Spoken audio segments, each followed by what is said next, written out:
रेल्वेच्या माध्यमातून जे आंदोलन ची मिटिंग झाली, आपल्या सगळ्या नागरिकांना विनंती असणार आहे, उद्या भविष्यामध्ये रेल्वे आपल्या इथून कायमची गेली तर आपलं प्रचंड मोठं नुकसान होणार आहे. इथून शैक्षणिकदृष्ट्या आपल्या मुलांना सहज पुण्याला जाऊन येऊन करता येणार आहे. पहिली गोष्ट, शेतमालाच्या बाबतीत आपल्याकडे 2 दालनं, नाशिक आणि पुणा हे 2 ठिकाणची तर आपल्याला दालनं खुली होणार आहे. त्याचबरोबर सर्वसामान्य ज्या लोकांना पुण्यासारख्या ठिकाणी व्यवसाय करायचा आहे, पुण्यासारख्या ठिकाणी नोकरी व्यवसायाच्या माध्यमातून जायचं, त्यांना सुद्धा नारायणगावातून सहज अपडाऊन करता येणं शक्य आहे.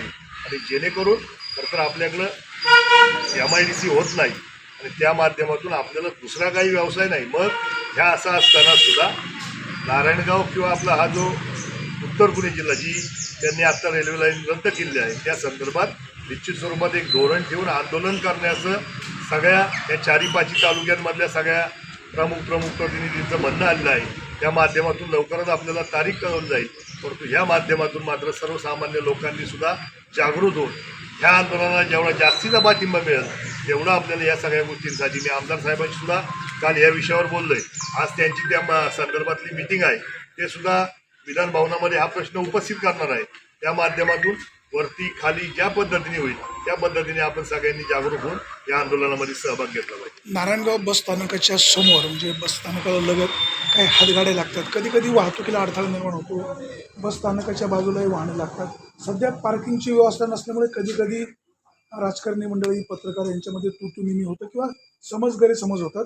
तिथं हातगाडी लावण्यासाठी अनेक लोक तुम्हाला फोन करतात किंवा आम्हालाही तिथं संधी द्या, तुम्ही काय सांगा? माझी विनंती आहे, आता ज्या हातगाड्या पूर्वीच्या लागल्यात, नवीन काही कोणती लागलेली नाही.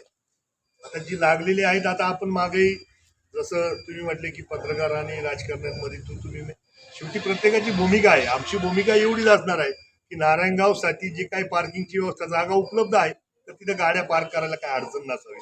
शासनाने नियम ठरवून द्यावे किंवा ST स्टँडनी नियम ठरवून द्यावे, काय याच्या आत बाहेर लागली तर पोलिसांनी कारवाई करावी. आमचं ते पण काही म्हणणं नाही.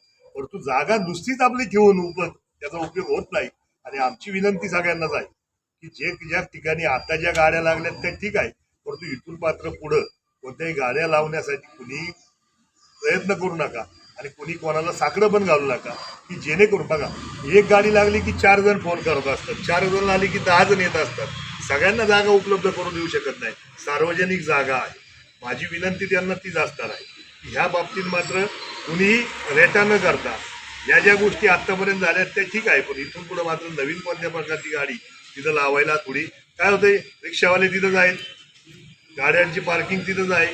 उद्या भविष्यात एखादा अपघात घडला तर मात्र त्याची सगळी जबाबदारी तिथल्या सगळ्या या गोष्टींवर येऊन थांबणार आहे. आणि म्हणून माझी विनंती असणार आहे आणि पार्किंगच्या बाबतीत तुमच्या माध्यमातून यांना सुद्धा निश्चित स्वरूपात ही विनंती आहे की आपण सगळ्यांनी तिथं जेवढं सहकार्य होईल तेवढं केलं पाहिजे. गाडी मालकांनी पण केलं पाहिजे की रस्त्यावर गाडी नाही लावली पाहिजे.